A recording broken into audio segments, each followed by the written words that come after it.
भगवान के श्री युगल चरण कमलों का चिरकाल तक ध्यान करना चाहिए, खूब घंटों ध्यान करना चाहिए।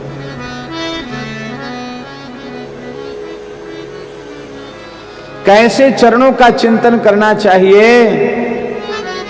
बोले जिन चरणों में वज्रांकुशध्वज सरोरुह, जिन चरणों में वज्र का चिन्ह है, अंकुश का चिन्ह है, ध्वजा का चिन्ह है, कमल पुष्प का चिन्ह बना हुआ है, ऐसे चरणों का बारंबार दीर्घ काल तक चिंतन करना चाहिए, ध्यान करना चाहिए। भगवान के चरणों में 4 ही चिन्ह नहीं है, भगवान के चरणों में 48 चिन्ह हैं, और 48 का नाम कंठस्थ करने में भी थोड़ी कठिनाई है सबके लिए, और ध्यान में भी थोड़ी कठिनाई है। इसलिए उन 48 चिन्हों में से श्री कपिल भगवान ने 4 चिन्हों का ध्यान आवश्यक कह दिया। 4 चिन्हों का ध्यान। वज्र का ध्यान। वज्र का ध्यान क्यों जरूरी है? देवराज इंद्र ने वज्र के द्वारा पर्वतों को विदीर्ण किया था।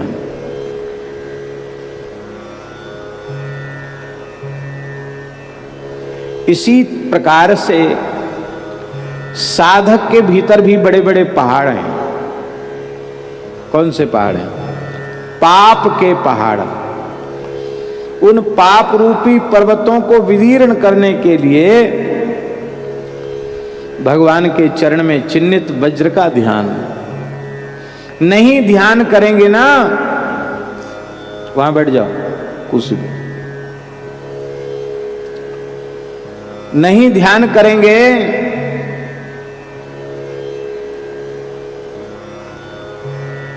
तो पाप रूपी पर्वत नष्ट नहीं होगा, और पाप नष्ट नहीं होंगे तो कोई साधन आप ठीक से कर ही नहीं पाओगे। तुलसी पूर्व पापते हरि चर्चा न सुहाय। पाप जब प्रबल होते हैं तो कथा में नींद आती है। बहुत से लोग तो अब तो लोग बहुत दूर दूर बैठे हैं, नहीं भीड़ भाड़ होती तो आगे वाले की पीठ पे मुंडी पटकने लग जाते हैं।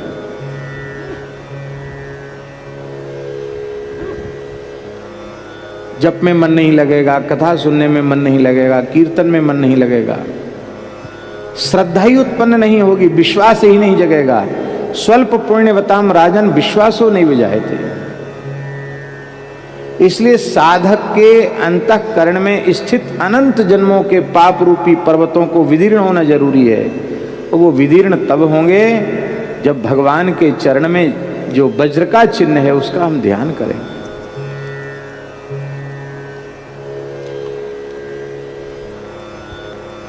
सारे साधनों की सफलता इसमें है कि पहले हमारे मन का निग्रह हो, मन पर काबू हो, मनोनिग्रह। और ये मन जो है ना, इसका निग्रह सरल नहीं है, बहुत कठिन है। इतना कठिन है मन का निग्रह। परम जितेंद्रिय नर ऋषि के स्वरूप श्री अर्जुन भगवान से कह रहे हैं, चंचलम ही मनः कृष्ण प्रमाथि बलवदृढ़म तस्याहम निग्रहम मन्ये वायोरिव सुदुष्करम। हे भगवान, यह मन निश्चय ही बहुत चंचल है, मथ देता है अंतःकरण को, मन शुद्ध कर देता है, बड़ा बलवान है, बहुत ताकत है इसमें, और इतना मजबूत है कि किसी उपाय से ये बस में नहीं होता। हमको तो ऐसा लगता है कि जैसे वायु को मुट्ठी में बंद करना कठिन है, ऐसी मन का निग्रह बहुत कठिन है।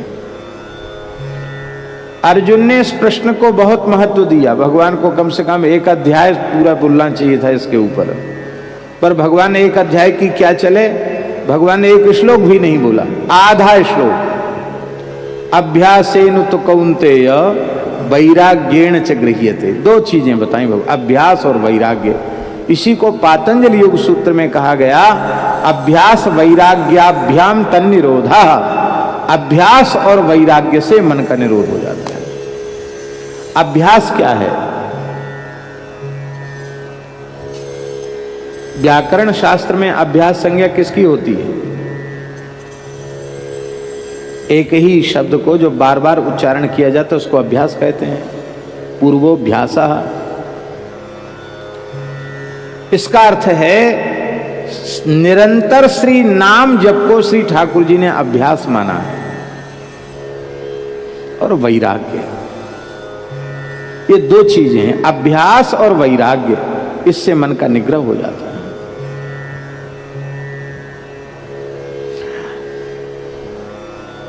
वैराग्य के संबंध में दास की समझ में जो आया है वो ये है कि अपने को कभी वैराग्यवान न समझे। कई बार हम लोगों को बड़ा भारी भ्रम हो जाता कि अरे हमारे में बड़ा वैराग्य है, हमने घर छोड़ दिया, यूं कर दिया, त्यों कर दिया। कोई कहते हमने कपड़ा पहनना छोड़ दिया, कोई कहते हमने तो अन्न ही खाना छोड़ दिया। अरे भैया कपड़ा पहन लिया तो कौन सा बड़ा काम, कपड़ा नहीं पहना तो कौन सा बड़ा काम हो गया भाई? 84 लाख योनियों में कपड़ा पहनने वाले लोग कितने हैं? बहुमत के धारे बताओ। कपड़ा पहनने वालों में बहुमत है कि बिना कपड़ा पहनने वालों में बहुमत है? सुअर, कुत्ता, गधा, घोड़ा, कीट, पतंग, पशु, पक्षी, कोई कपड़ा पहनता है? अब तुमने नहीं पहना तो क्या वो हो गया कपड़ा न पहनने से? अरे भाई वो तो पानी में ही खड़े रहते हैं। मछली, कछुआ तो दिनों रात पानी में ही रहते हैं, बाहर निकलते नहीं। वो तो कभी ना कभी निकलता तो होगा ना बाहर। क्या हो गया? और ये महाराज गुफा में रहते हैं, बड़े बड़े शेर भी गुफाओं में रहते हैं, जंगलों में। और चूहा तो हमेशा गुफा में ही रहता है, बिल उसकी गुफा ही तो है। क्या हो? अरे हमने अन्न छोड़ दिया, फलाहार करते हैं। तमाम पक्षी ऐसे हैं जो फलाहारी करते हैं। तोता फलाहारी है। क्या हो गया फलाहार करने से? हम सारे शरीर में धूल मिट्टी लगा लेते हैं या राख लगा लेते हैं। गधा खूब नहावे गंगा जमुना में, बाद में बाहर निकल के हेंचू हेंचू करके लोट करके सब घूर में लौटता है गधा। हाँ, धूल मिट्टी सब शरीर में लगा लेता है। क्या हो गया भाई लगा लेने से?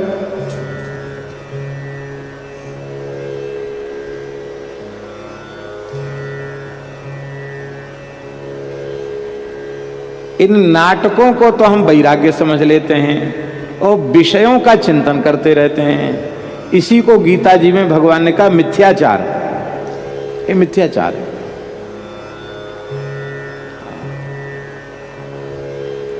अपने वैराग्य से कभी संतुष्ट नहीं रहना, सदा अपने में वैराग्य की कमी का अनुभव करते रहना। इससे वैराग्य बढ़ता है। ऐसा अनुभव भगवत कृपा से होता है। हमेशा अपने वैराग्य से कभी संतुष्ट मत रहो, असंतुष्ट रहो, बढ़ेगा। वैराग्यवान महापुरुषों के चरित्र पढ़ो, वैराग्यवान संतों का संग करो तो वैराग्य पुष्ट होगा। ये अभ्यास और वैराग्य। हमारे ब्रज की महान निधि परम पूज्य प्रातः स्मरणीय श्री पंडित जी महाराज, गिरिराज जी वारे पंडित जी बाबा, इस कराल कलिकाल में अभ्यास और वैराग्य इसका स्वरूप क्या है, इसको परिभाषित करने की जरूरत नहीं है। पंडित जी का दर्शन कर लो, पंडित जी का मंगलमय जीवन चरित्र पढ़ लो, पता चल जाएगा अभ्यास और वैराग्य क्या है। तो मूल बात इतनी सी है कि मन का निग्रह बहुत कठिन है।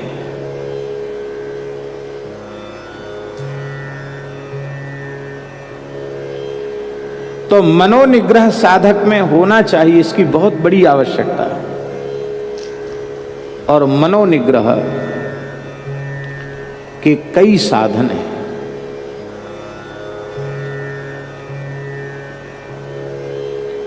सबसे श्रेष्ठ साधन मनोनिग्रह का।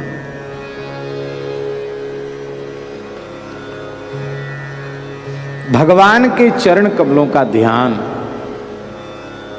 और उस चरण में अंकित अंकुश चिन्ह का ध्यान।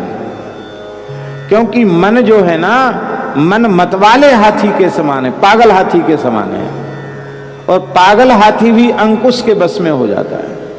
तो मन रूपी मतवाले गजेंद्र को बस में करने के लिए भगवान ने अपने चरणों में अंकुश चिन्ह को धारण किया है।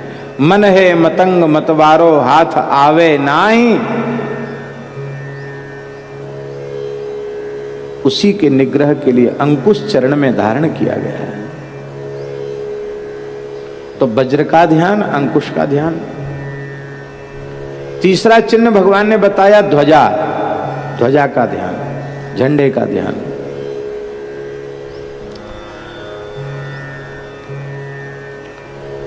जब तक ध्वज दिखाई पड़ता रहता है फहराता लहराता हुआ, तब तक सिपाही सैनिक लड़ते हैं, और जब अपना ध्वजा नीचे गिर जाता है तो वो एकदम हतोत्साहित, तो हमारी हार हो गई, पराजित हो गई, पराजय हो गई। तब तक लड़ते हैं जब तक झंडा ऊंचा दिखाई पड़ता है। लोग गाते ना, झंडा ऊंचा रहे हमारा विजयी विश्व, क्या क्या, हाँ, विजयी विश्व तिरंगा प्यारा, झंडा ऊंचा रहे हमारा, झंडा ऊंचा रहे हमारा। कई बार हरि गुरु संतों की कृपा से साधन करने के बाद भी विकारों का भय, अविद्या माया का भय, कलयुग का भय, नरक का भय साधक को बहुत सताता है। अभयत्व की प्राप्ति नहीं होती है। अभय कैसे मिले? तो भगवान की ध्वजा का ध्यान में दर्शन करने से, चरण में चिन्हित जो ध्वजा का चिन्ह है उसका ध्यान करने से अभयत्व प्राप्त होता है, निर्भयता प्राप्त होती है। अब कौन सा चिन्ह रह गया? कमल। चरण कमल, कमलवत तो चरण है ही, उस कमलवत चरण में भी कमल का चिन्ह बना हुआ है, उस कमल पुष्प के चिन्ह का ध्यान। ये कमल पुष्प का चिन्ह का ध्यान क्यों है? कहते प्रेम रूपी निधि, भक्ति रूपी संपत्ति, वो भगवान के चरण कमल में अंकित जो कमल का चिन्ह है उसी के कोष में बंद है भक्ति। तो जब चरण कमल में स्थित कमल का ध्यान किया जाएगा तो भक्ति महारानी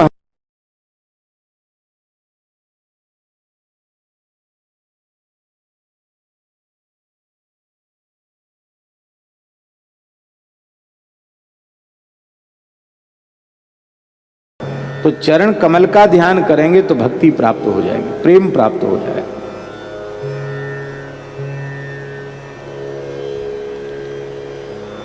तो भगवान कपिल कह रहे हैं, संचिन्तयेत् भगवतश्चरणारविन्दम् वज्रांकुशध्वज सरोरुह लांछनाढ्यम् उत्तुंग रक्त बिलसन्नख चक्रवाल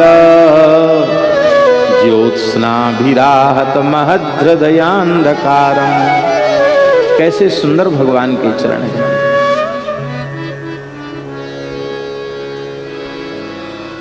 भगवान के चरण सूखे से नहीं है, नसें नहीं दिखाई पड़ती, बड़े सुंदर मांसल चरण है, कोई नस नाड़ी नहीं दिखती उनमें, एकदम स्निग्ध चमकते हुए।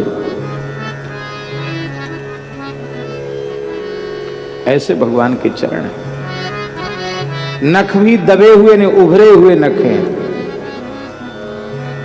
उन नख में ऐसी कांति है कि ज्योत्स्नाभिराहत महद्हृदयान्धकारम, अपने नखमणि चंद्रिका की छटा से अंधकार को समाप्त कर रहे हैं, दूर कर रहे हैं। ऐसे चरण कमलों का ध्यान करना चाहिए। तो ऐसा चिंतन, ऐसे चित्त के त्याग की बात थोड़ी है। गोपियों के जैसे मन का मन हो जाए तो उसके त्याग की बात नहीं कह रहे हैं। भीष्म जी के जैसी बुद्धि हो जाए तो उसके त्याग की बात नहीं कही जा रही है। और कपिल भगवान के जैसा चिंतन हो जाए तो उस चित्त के त्याग की बात नहीं कही जा रही है। और ऐसा अहंकार हो जाए जो भक्त में होता है। कौन सा अहंकार? यह अभिमान जाई जनी भोरे, मैं सेवक रघुपति पति मोरे। यह अभिमान जाई जनी भोरे, सेवक रघुपति पति मोरे।